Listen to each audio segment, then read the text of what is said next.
Bismillahirrahmanirrahim. Assalamualaikum warahmatullahi wabarakatuh. Alhamdulillah hamdan katsiran thayyiban mubarakan fihi kama yuhibbu rabbuna wa yardah. Asyhadu an la ilaha illallah wahdahu la syarikalah wa asyhadu anna Muhammadan abduhu wa rasuluhu la nabiyya ba'dahu amma ba'du. Qala Allah Ta'ala fi kitabil karim, ya ayyuhalladzina amanu taqullaha haqqa tuqatih wa la tamutunna illa wa antum muslimun. Wa qala ta'ala ayadha fi kitabil karim, ya ayyuhalladzina amanu taqullaha wa qulu qawlan sadida yuslih lakum a'malakum wa yaghfir lakum dhunubakum wa may yuti'illaha wa rasulahu faqad faza fawzan 'azima amma ba'du. Baik Bapak dan Ibu sekalian rahimani wa rahimakumullahu jami'an. Semoga Allah Subhanahu wa taala selalu merahmati kita semua. Alhamdulillah. Tentunya kita selalu bersyukur kepada Allah Subhanahu wa taala atas segala kenikmatan yang telah Allah anugerahkan kepada kita. Hingga saat ini Allah Subhanahu wa taala masih memberikan kepada kita kesempatan untuk kembali mempelajari ilmu agama Islam ini.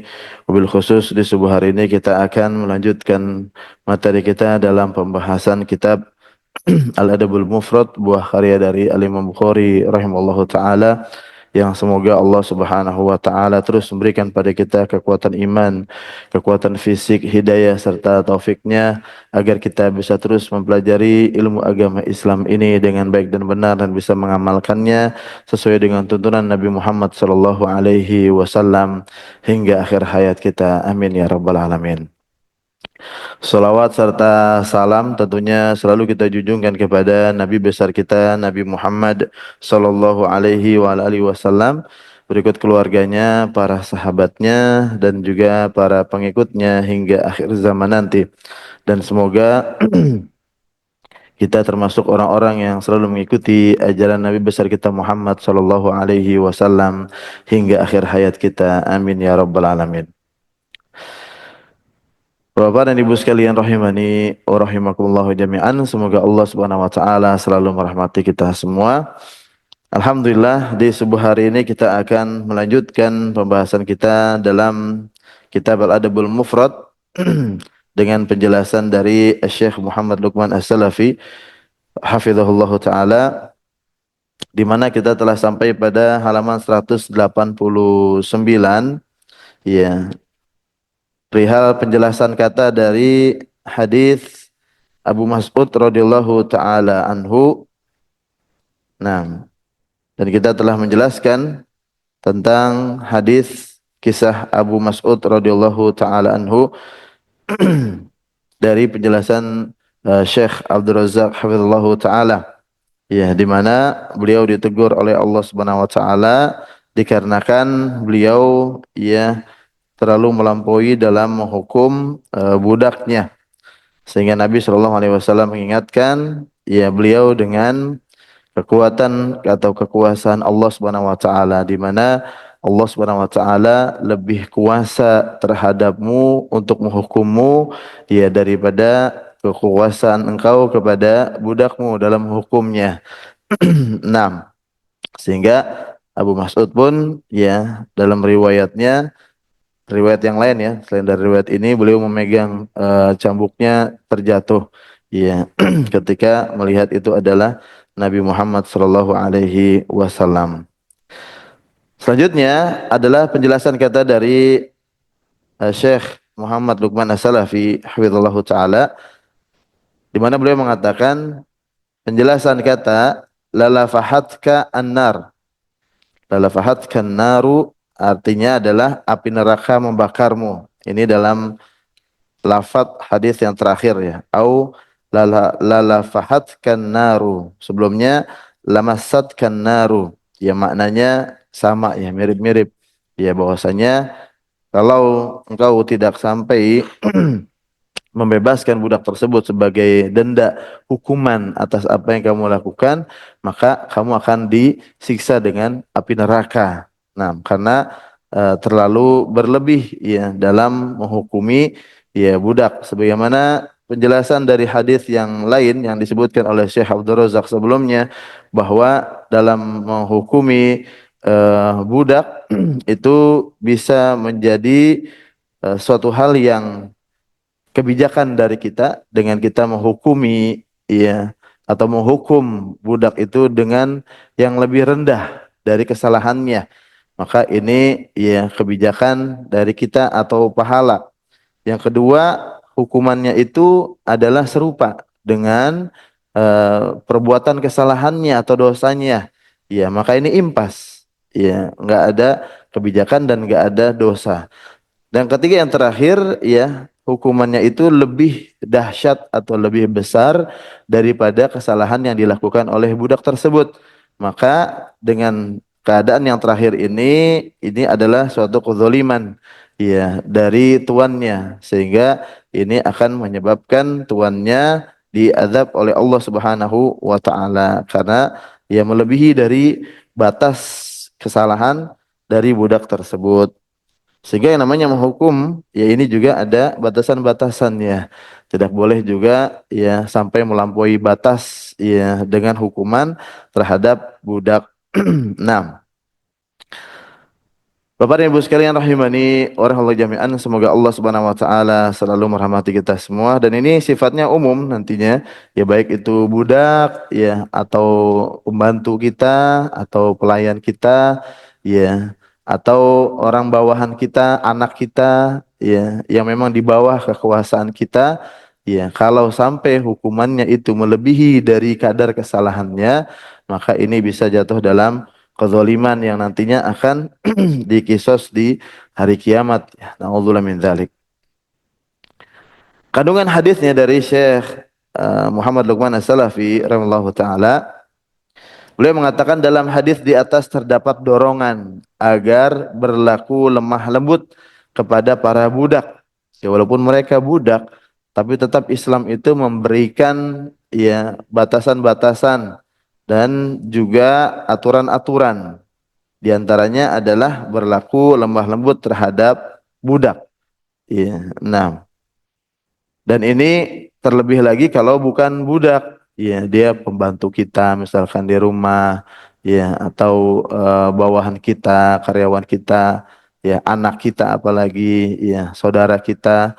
Maka ini tentunya ya lebih lagi dalam berlaku lemah lembut karena ini budak, ya di bawah manusia, ya di bawah manusia merdeka. Iya, apalagi yang dia memang manusia merdeka. Karena sebagian mungkin akan menyamakan ya pembantu dengan budak. Ya. Nah, ini tidak sesuai. Ya. Apalagi sebagian orang di luar negeri sana ya yang akidahnya salah, mengaku muslim sehingga menyamakan wanita kafir itu dengan budak-budaknya sehingga dia bisa apa namanya berzina dengan mereka. Ya, tidak menganggap sesuatu itu ya sesuai dengan syariat Allah Subhanahu wa taala, maka ini bahaya. Memberi nasihat, nah ini member ya kurang i-nya ya jatuh i-nya. Memberi nasihat dan mengingatkan agar menggunakan maaf. Nah, dan menahan amarah terhadap budak serta menghukum sebagaimana aturan yang ditetapkan oleh Allah Subhanahu wa taala. Jadi ini dorongan bagi seorang yang memiliki budak ya agar berhati-hati jangan sampai berlaku zalim ya dengan menghukum lebih dari batasannya ya. Nah, dengan tidak berlaku lemah lembut, ya, tidak memberikan nasihat, maksudnya mungkin main langsung pukul, ya, enggak mengingatkan, ya, agar menggunakan maaf, ya, maksudnya menggunakan maaf ini ya udah maafkan kesalahan tersebut, ya, nah, karena yang namanya budak, ya, begitulah, ya, mungkin dari sisi akhlaknya berbeda, ya, sama dengan misalkan bawahan kita yang mungkin apa namanya pengetahuannya, ilmunya ya di bawah kita, maka tentunya dia akan tidak sama dengan pemikiran kita, ya dalam hal knowledge-nya, pendidikannya. Terkadang kan orang yang beda lulusan SD dengan lulusan SMP, dengan lulusan SMA, dengan yang S1, dengan yang S2. Ya, nah, terkadang kita melihat misalkan ya di rumah ya pembantu, ya Mbak di rumah misalkan. Ya kan kita tahu terkadang kebanyakannya hanya lulusan SD atau bahkan ada yang nggak sekolah. Ya, maka bagaimana kita mau menyamakan ya persepsi kita dengan ya knowledge-nya dia. Nah, berarti butuh arahan yang jelas. Kadang sudah diarahin juga, ya masih salah. Nah, ini ya maafkan. Ya, karena kapasitasnya beda. Ya, kapasitasnya beda. Nah, kalau kita di posisi dia juga mungkin ya akan mengharapkan permaafan, ya. Akan mengharapkan ya dimaafkan saja apa yang salah ya dari perbuatannya. Nah, maka dalam hadis ini ya Islam itu sangat mengarahkan umatnya agar menahan amarahnya. Lihat di sini Abu Mas'ud radhiyallahu taala anhu, ya begitu marahnya beliau terhadap budaknya sehingga beliau menghukumnya lebih ya dari kesalahan tersebut. Sehingga Allah ingatkan dengan kekuasaan Allah Subhanahu wa taala. Bahkan Nabi Shallallahu alaihi wasallam ingatkan dengan kekuasaan Allah dan Nabi menyuruhnya untuk membebaskan budak tersebut sebagai hukuman untuk Abu Mas'ud. Ya, karena telah menghukum budaknya melebihi dari kapasitas batas kesalahan budak tersebut. Nah, Bapak dan Ibu sekalian rahimani wa rahmatullahi jami'an, semoga Allah Subhanahu wa taala selalu merahmati kita semua. Maka di sini beliau mengatakan menggunakan maaf dan menahan amarah terhadap budak serta menghukum sebagaimana aturan yang telah ditetapkan oleh Allah Subhanahu wa taala. Nah, ini menghukum sebagaimana aturan yang ditetapkan Allah adalah sesuai dengan hadis yang telah kita bacakan ya pada pertemuan sebelumnya ya tentang batasan tadi ya bahwa di sana ada seorang yang dia menghukum budaknya ya budaknya itu ada beberapa dan budaknya itu luar biasa akhlaknya buruk sekali. Iya, mencela tuannya, memaki tuannya, ya berdusta, ya luar biasa. Ini akhlaknya kalau kita perhatikan, ya udah layak untuk dihukum. Iya, mungkin dihukum dengan seberat-beratnya. Iya. Nah, tapi ternyata Nabi Shallallahu Alaihi Wasallam memberikan ya batasan-batasannya. Kalau kamu mau hukum sesuai dengan dosanya, maka impas. Iya. Ini nggak masalah. Kalau kamu mau hukum lebih kurang, ya kurang dari kesalahannya, maka ini pahala buat kamu. Kalau kamu mau hukumnya lebih dari kesalahannya, maka ini dosa buat kamu. Iya. Nah, akhirnya orang tersebut pun ya menyingkir dan menangis. Iya. Nah, karena khawatir takut dengan azab Allah Subhanahu wa taala. Akhirnya beliau mengatakan, "Wahai Rasulullah, mereka semuanya saya bebaskan." Iya. Nah, ini aturan dari Allah Subhanahu wa taala dalam memberikan hukuman. Terkadang memang ketika seseorang dalam kondisi emosi, nah ini enggak terkontrol dalam menghukum, ya, dalam memukul misalkan. Seperti di sini Abu Mas'ud radhiyallahu taala anhu, bisa jadi beliau tidak terkontrol ketika beliau marah di sini, mukul dengan luar biasa. Tapi diingatkan oleh Nabi Shallallahu Alaihi Wasallam, oh ya ini kesalahan. Akhirnya ditebus dengan apa? Dibebaskan budak tersebut. Ya udah nih saya salah, budak ini saya bebaskan sebagai permohonan maaf dari tuannya kepada budaknya yang telah dizolimi dari sisi ya kelebihan dalam menghukum. Nah, ini aturan Allah Subhanahu wa taala dan memang terkadang ini akan terjadi dari atasan ke bawahan. Ya, nah, dari tuan ke apa namanya budaknya, ya dari majikan ya ke pembantunya. Nah, kenapa? Karena ketika dia melakukan suatu kesalahan ini akan memancing emosi yang luar biasa. Ya, karena melihat kedudukannya, ya kedudukannya sebagai budak dan dipandang rendah. Ya.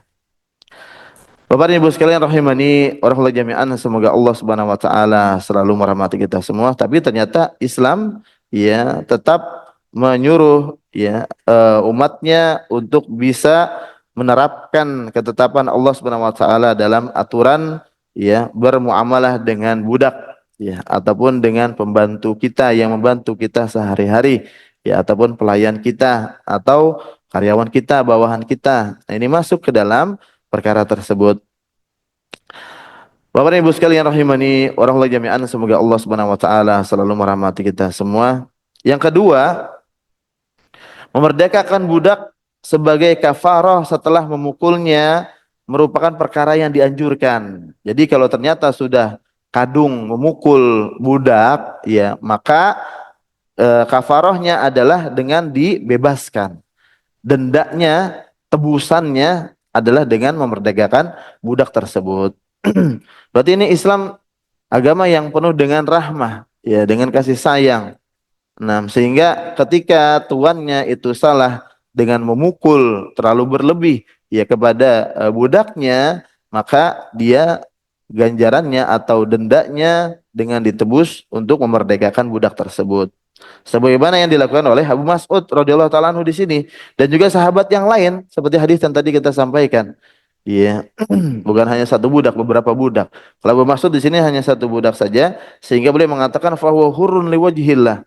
Ya, maka dia itu bebas karena wajah Allah Subhanahu wa taala.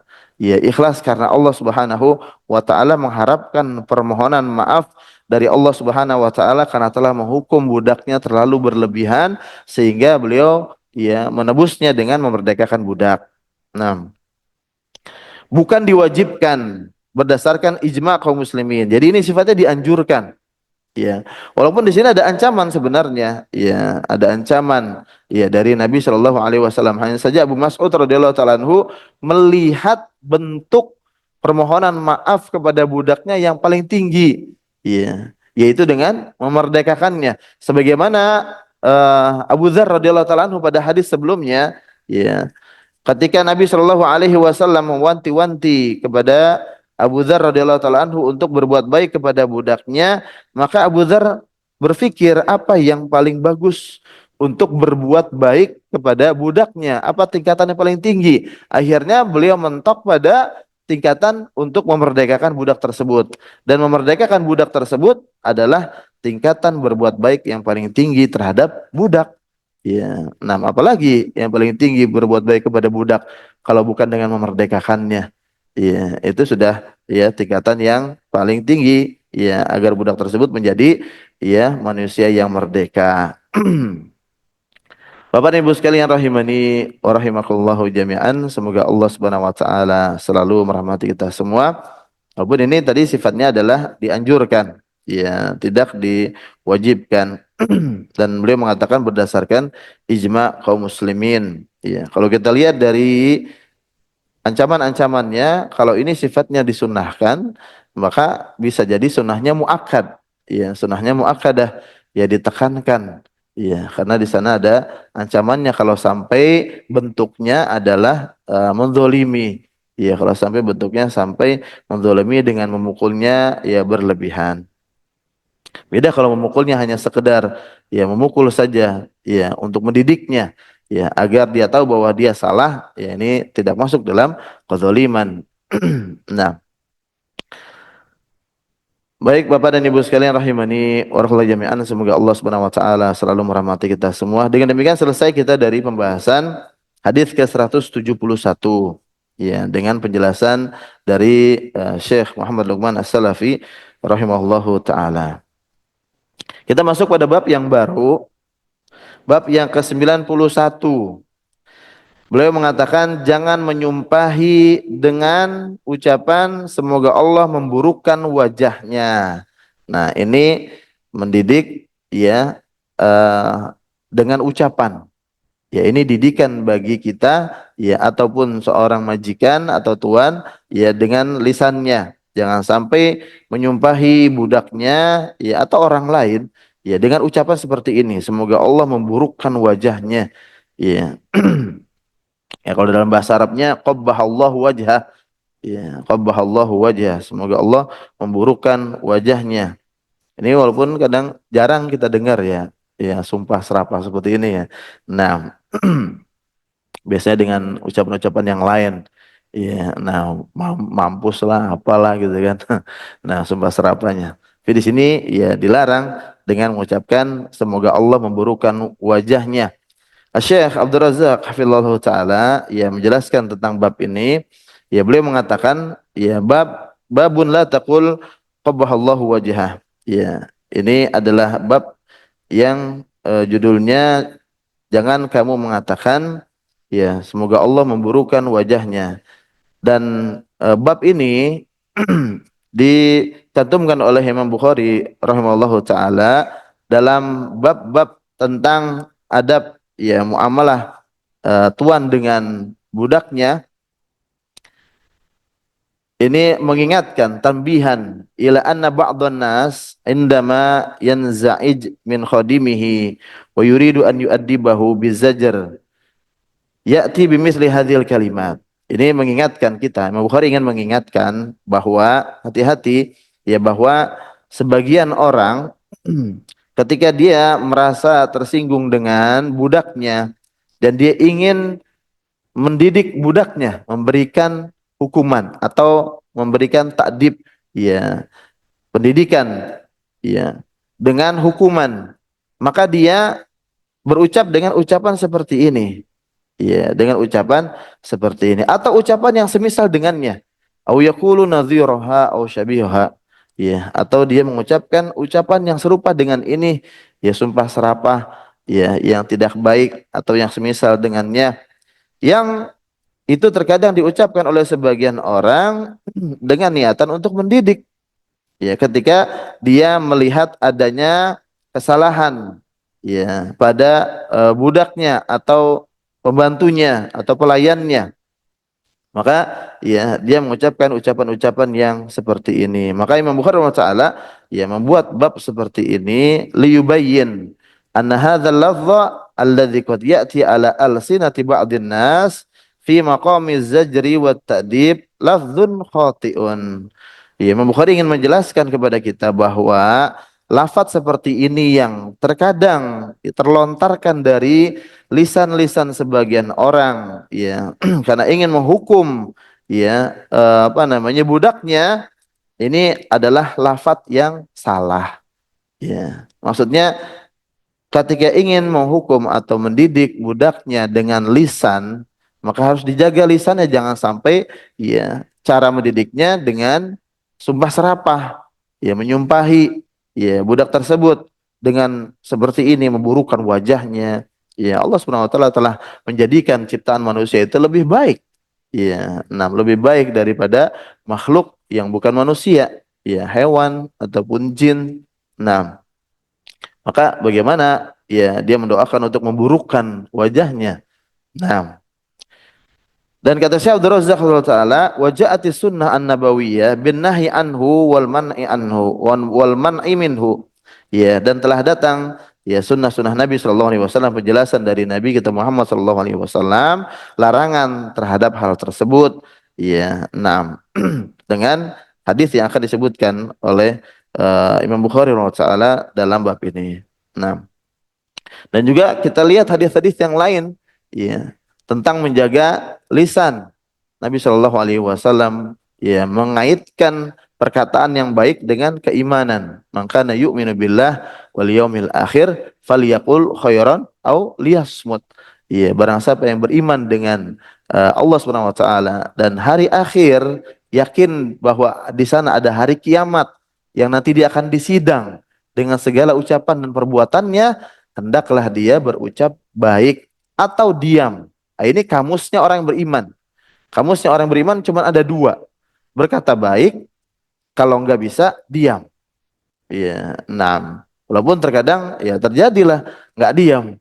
Dan ini biasanya ketika marah. Nggak mungkin orang kan lagi nggak marah, adem-adem aja langsung sumpah serapah, ya kan? Nggak mungkin. Ya, ini ada apa nih orang tiba-tiba langsung sumpah serapah? Biasanya terjadi karena marah. Nah, solusinya ketika marah di sini. Iya, pada bagian yang kedua, au liyasmut, hendaklah dia diam. Nah, maka ketika orang lagi marah, ya, dia jangan sampai berucap sesuatu yang ini masuk kepada sumpah serapah. Kalau sekiranya akan ketika dia berucap akan mengucapkan ucapan yang tidak sesuai dengan syariat Islam, lebih baik dia diam. Ya, dan ini tanda keimanan. Ya. Nah, maka ini kamus yang ada pada orang yang beriman kepada Allah dan hari kiamat. Berucap baik, tapi ke dalam keadaan marah, ya dia ingin mengucapkan yang tidak baik, diam. Nah, atau terkadang kalaupun lagi nggak marah, lagi bercanda misalkan, tapi bercandanya nggak baik, ya. Nah, atau malah gibah, ya, atau namimah, ya udah berarti diam, karena itu tidak baik. Ya, nah, karena itu tidak baik. Orang yang beriman dia berucap baik atau dia diam. Nah, ini ya yang kaitannya dengan ucapan ya dalam agama Islam, bahwa memang dalam berucap bukan hanya berlaku dengan perbuatan saja, tapi dalam berucap pun ternyata itu juga ya diperhatikan dalam agama Islam. Nah, apalagi juga kita lihat cerita yang atau kisah yang tersebar ya tentang imam besar di Masjidil Haram, ya Syekh Sudes, hafizallahu taala. Ya, bagaimana ibunya beliau ketika marah tidak sumpah serapah kan? Ya dikisahkan beliau ya justru malah didoakan.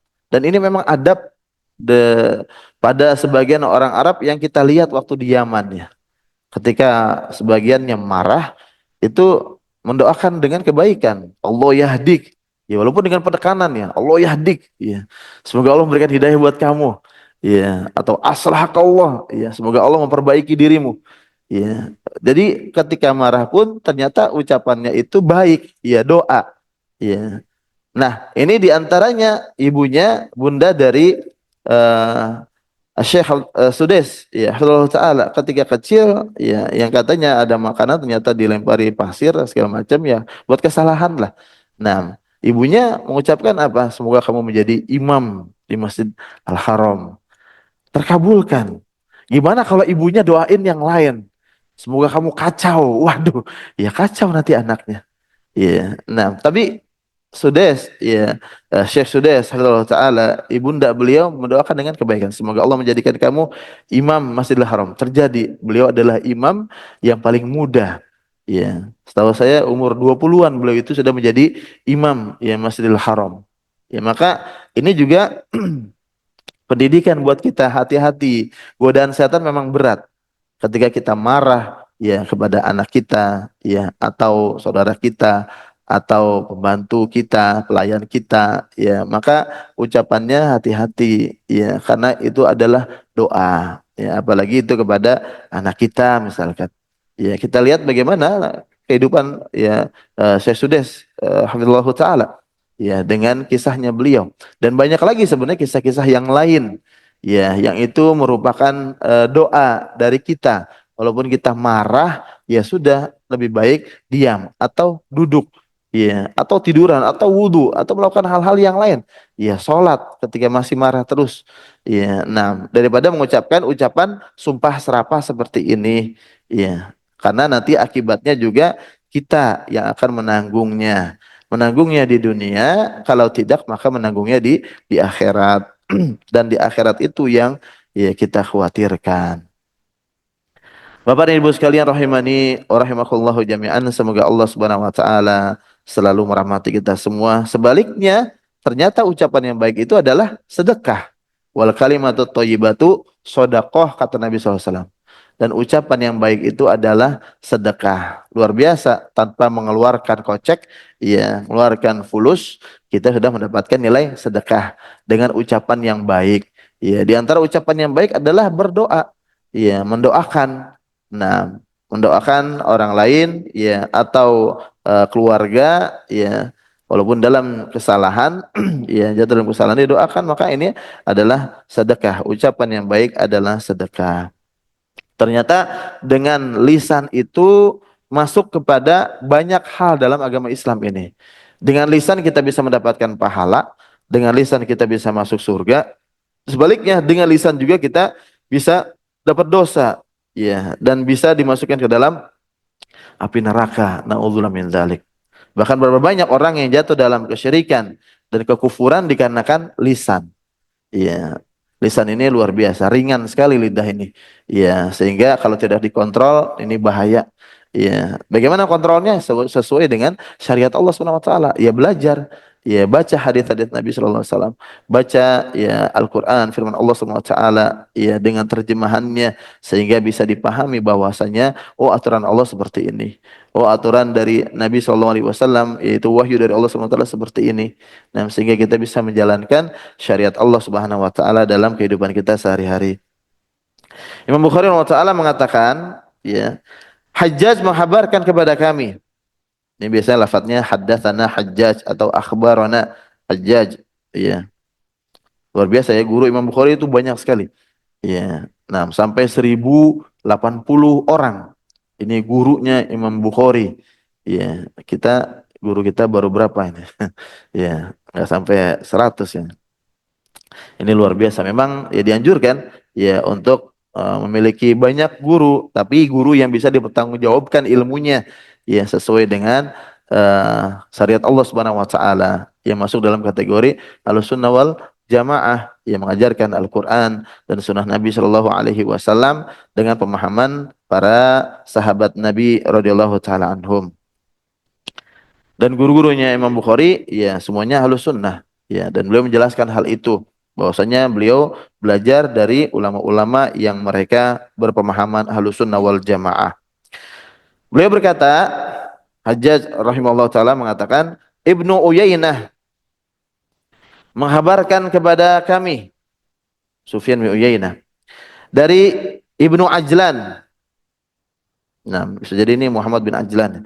Dari Sa'id rahimahullahu taala, dari Abu Hurairah radhiyallahu taala anhu, anin Nabi sallallahu alaihi wasallam qala, la taqulu qabbahallahu wajhah. Dari Abu Hurairah radhiyallahu taala anhu, Abdurrahman bin Sakhr, ya nama beliau diperselisihkan ya sampai berapa puluh pendapat.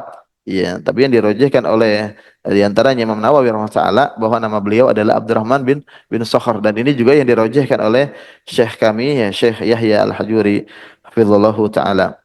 Nah, bahwa nama beliau adalah Abdurrahman bin Sakhr Al-Yamani, beliau orang Yaman. Nah, dari daerah Daus namanya Ad-Dausi. Beliau berkata, Nabi Shallallahu Alaihi Wasallam bersabda, janganlah kalian mengatakan semoga Allah memburukkan wajahnya. Nah, ini larangan. Ya, dan ini Abu Hurairah radhiyallahu anhu adalah sahabat Nabi yang paling banyak riwayat hadisnya. Ya, karena beliau adalah orang miskin, ya, sehingga beliau lebih banyak ya bermulazamah dengan Nabi Shallallahu Alaihi Wasallam. Sampai akhirnya beliau ya menikah dengan wanita yang kaya ya, ada jabatannya. Jadi ini larangan dari Nabi Shallallahu Alaihi Wasallam ya untuk kita ya jangan sampai mengucapkan ucapan seperti ini. Semoga Allah memburukkan wajahnya. Nah, Syekh Abdul Razak menjelaskan, Allahu taala ya tentang hadis ini. Ayolah taqulu hadhil kalimah. Yani jangan kalian mengucapkan ya kalimat seperti ini. Ya, dan yang namanya wajah huwa asyrafu syai'in fil insan. Ya, wajah itu adalah bagian yang paling mulia di badan manusia. Ya, wajah itu bagian yang paling dimuliakan ya di tubuh manusia. Makanya dalam riwayat lain juga tidak boleh memukul wajah. Wala tadribul wajha. Ya, nah jangan memukul wajah karena wajah ini kan muka. Ya, muka itu kan di depan. Ya, sehingga ketika bertemu dengan orang pastikan pertama kali yang dilihat wajahnya. Kalau ada sesuatu di wajahnya, ya maka itu akan lebih terlihat. Ya beda kalau misalkan pukulannya itu di badan, kan ketutup dengan baju. Ya tidak langsung terlihat. Ya tapi kalau wajah, ya ini langsung terlihat, dan itu ya bagian yang ya, di antara bagian yang paling mulia ya di tubuh manusia. Walaupun tuannya, rajanya tubuh ya kolbu ya. Kolbun ini merupakan rajanya tubuh kita. Dia yang mengatur gerakan-gerakan anggota tubuh kita. Wallahu subhanahu wa ta'ala lam yakhluqhu ala hayatin qabihatin. Ya kata Syekh Abdul Razak radhiyallahu taala, dan Allah Subhanahu wa taala ya tidak menciptakan ya manusia itu dalam keadaan yang buruk. Wa innama khalaqahu ala hayatin hasanah wa suratin jamilah. Ya. Sesungguhnya Allah Subhanahu wa taala telah menciptakan manusia itu ya dalam keadaan yang baik ya dengan bentuk yang bagus. Ya, jamil. Nah, dalam bahasa Arab kan sudah ya kita ya, jamilun.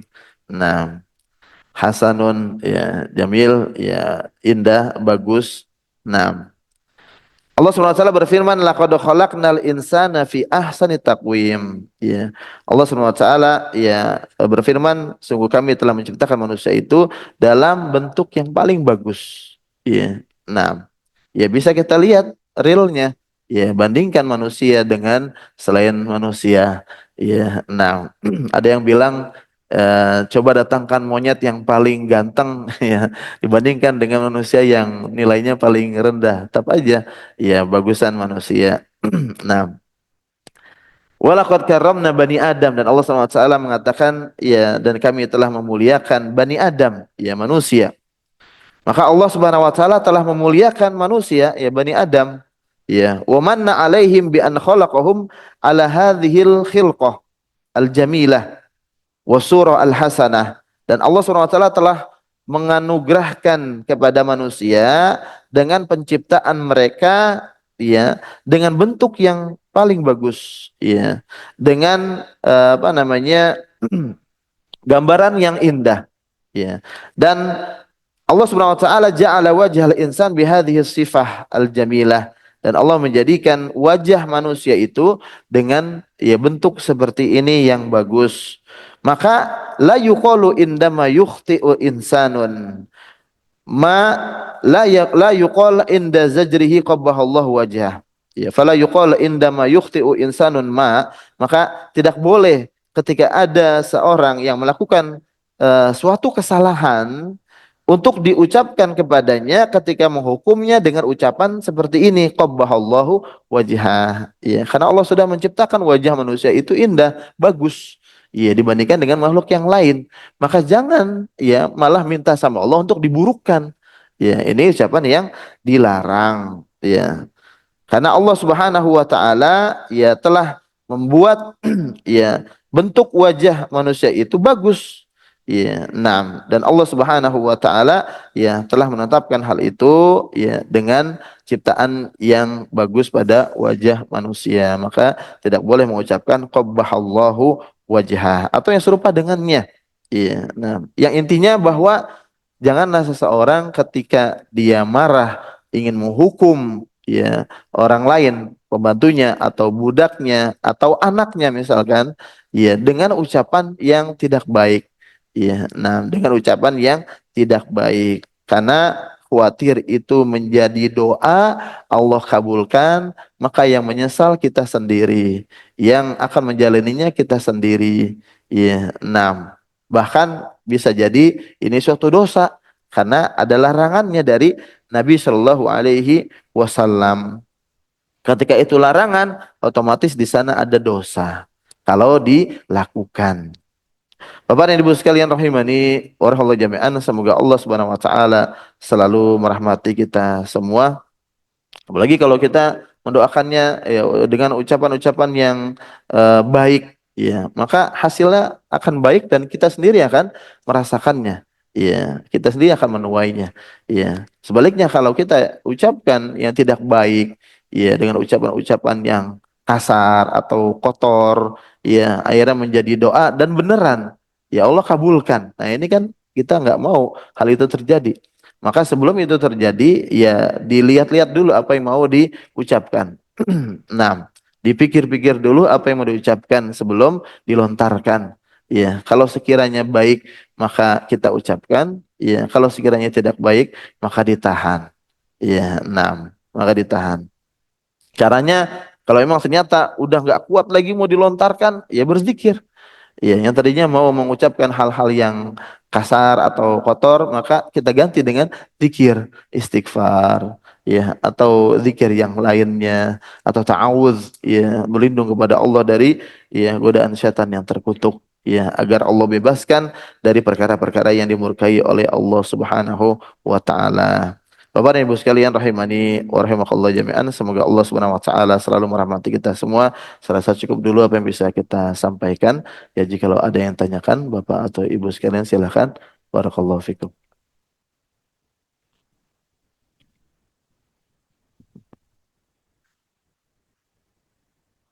Nah, Siap. ah, Nulis gak sih? kenapa Pak? Tapi nulis. Tapi nulis. Marah diam tapi nulis. Ya. Nah, podo wae ya. Sama aja jadinya. Nah, karena tulisan ya itu bisa kedudukannya dengan ucapan ya. Nah, tulisan itu terkadang bisa masuk kepada ucapan. Nah, di media Kalau sosial. kalau tulisan ya dirasakan orang yang dimarahi bukan enggak. Kalau orang itu bicara pasti dengar kan. Nah, Ya. kalau ucapan didengar. Kalau dibaca, Kalau nggak dibaca tulisan nggak. tapi kalau orang marah-marah tapi pasti dengar kan gitu. Nah, nah, Allah musta'an.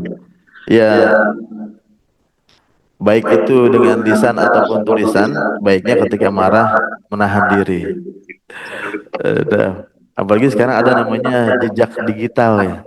Nah, ada jejak digital ini juga hati-hati. Apalagi misalkan itu media sosial yang menyebar mendunia kayak Instagram, itu kan menyebar sedunia ya. Walaupun kita nggak punya nomornya, nomor HP-nya, itu bisa kita baca dan kita tahu isinya. Iya, beda kalau WhatsApp kan itu kita harus punya nomornya dulu kan, nomor HP-nya. Tapi kalau kayak Instagram, Facebook, ya, nah, apalagi Twitter, ya, yang itu kalaupun nggak ada nomor HP-nya, kita bisa ngebaca apa yang ditulis oleh orang itu atau apa yang diposting. Nah, ini lebih hati-hati lagi, ya, bukan hanya beberapa orang, tapi bisa sedunia, ya, bisa mengetahuinya. Nah, dan terkadang kalau sudah mempostingnya pun akhirnya menyesal. Ya, akhirnya menyesal. Aduh, kenapa saya posting ini? Aduh, kenapa saya begini? Kenapa saya begitu? Inilah, ya, Islam tidak ingin seorang Muslim itu menyesali kesalahan tersebut.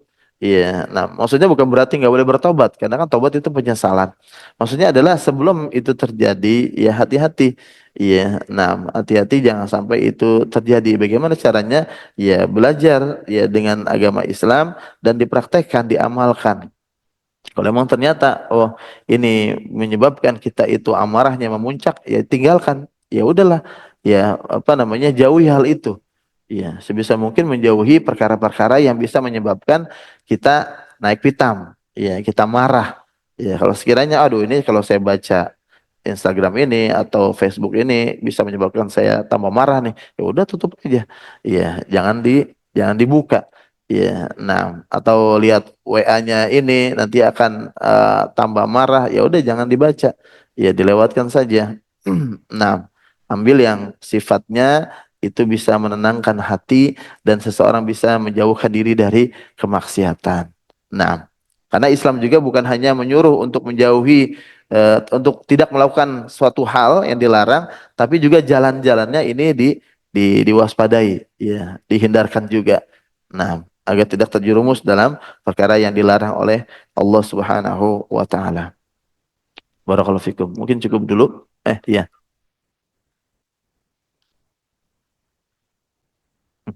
Nah, Kapalnya di sana. barakallahu fikum. Nah, Pak Asep, barakallahu fikum. Jazakallahu khairan. Kalau salam, ya memang wajib dijawab. Walaupun WA juga wajib dijawab.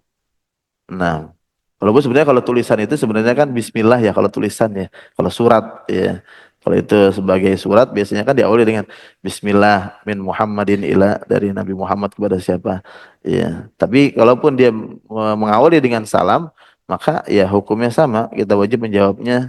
Nah, walaupun di WA juga. ASS. ASS dibalas lagi WSS. Iya, WRWB ya. Nah, Allah musta'an. Jadi Allah alam walaupun ya itu dalam WhatsApp ya tulisan maka baiknya dijawab ya. Tetap dia hukumnya sama. Nah, ketika diucapkan. Barakallahu fikum. Begitu ya, Pak. Jazakumullah khairan. Saya ucapkan kepada Pak Obed ya selaku host kita ya semoga Allah SWT memberkahi Pak Obed dan keluarga dan diberikan kemudahan serta perlindungan dalam segala aktivitas dalam kebaikan. Amin ya rabbal alamin. Dan saya ucapkan terima kasih kepada Bapak yang telah berkenan hadir pada kajian kita di subuh hari ini secara offline dan juga Bapak dan Ibu yang hadir secara online. Jazakumullah khairan barakallahu fikum. Semoga Allah SWT memberkahi Bapak dan juga Ibu-ibu serta keluarga dan diberikan kemudahan serta perlindungan dalam segala aktivitasnya dalam kebaikan. Dan kita memohon kepada Allah Subhanahu wa taala agar Allah Subhanahu wa taala terus memberikan kepada kita kekuatan iman, kekuatan fisik, hidayah serta taufiknya agar kita bisa terus menjalankan perintah Allah Subhanahu wa taala dengan sebaik-baiknya dan menjauhi larangan Allah Subhanahu wa taala. Dan kita memohon kepada Allah Subhanahu wa taala agar Allah Subhanahu wa taala mengumpulkan kita dan keluarga kita bersama Nabi kita Muhammad sallallahu alaihi wasallam di surganya Allah Subhanahu wa taala, surga Firdausil A'la, dan menjauhkan kita dari segala murkanya, dari segala adabnya, dari api nerakanya. Amin ya rabbal alamin. Mohon maaf jika ada salah kata, salah perbuat. Semoga Allah Subhanahu wa taala mengampuni dosa-dosa kita semua. Saya tutup subhanakallahumma bihamdika asyhadu an la ilaha illa anta astaghfiruka wa atubu ilaik. Walhamdulillahirabbil alamin.